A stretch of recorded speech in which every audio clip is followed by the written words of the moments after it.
Hello Netflix वालों, guess करो हम कहाँ हैं? বলিউড বাদশাহ শাহরুখ খান। বাদশাহ সম্প্রতি নাম লিখিয়েছেন বিলিনিয়র ক্লাবে। বলিউডের সবচেয়ে ধনী ব্যক্তি এখন শাহরুখ। তবে শাহরুখ শুধু বলিউডে নয়, এবার তিনি হলিউড তারকাদেরও পেছনে ফেললেন তার সম্পদের হিসাব দিয়ে।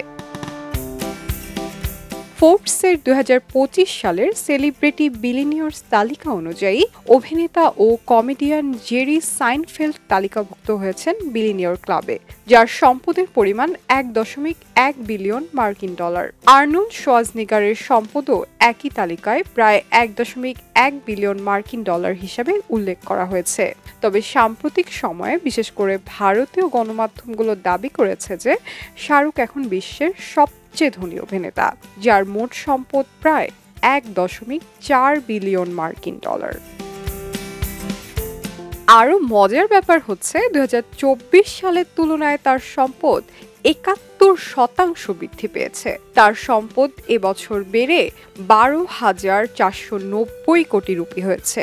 এ তথ্য জানার পর আপনার মনেও প্রশ্ন আসছে না যে এত দ্রুত কিভাবে বাড়লো তার সম্পদের পরিমাণ? চলুন জেনে নেওয়া যাক কিভাবে বাড়লো তার আর্থিক প্রবৃদ্ধি। তার আর্থিক প্রবৃদ্ধির মূল কারণ হলো রেড চিলিস এন্টারটেইনমেন্ট, যা তিনি স্ত্রী গৌরী খানের সঙ্গে যৌথভাবে পরিচালনা করেন। এই প্রতিষ্ঠানটি সম্প্রতি তৈরি করেছে বহুল আলোচিত সমালোচিত ব্যাটস অব বলিউড। প্রতিষ্ঠানটি 2023 অর্থ বছরে 85 কোটি টাকার নিট মুনাফা অর্জন করে। এছাড়াও তার ব্লকবাস্টার সিনেমা জওয়ান ভারতে 640.25 কোটি টাকা এবং বিশ্বব্যাপী 1160 কোটি টাকা আয় করে, যা তার মোট সম্পদ বৃদ্ধিতে গুরুত্বপূর্ণ ভূমিকা রাখে। আর এই ছবির জন্য তিনি পেয়েছেন জাতীয় চলচ্চিত্র পুরস্কারও। এবার দেখা যাক ব্যাটস অব বলিউড কেমন আয় করে আর কত অর্থই বা যোগ করে বিলিনিয়র শাহরুখের ঝুলিতে। শাইনি আলম চৌধুরী, খবরের কাগজ।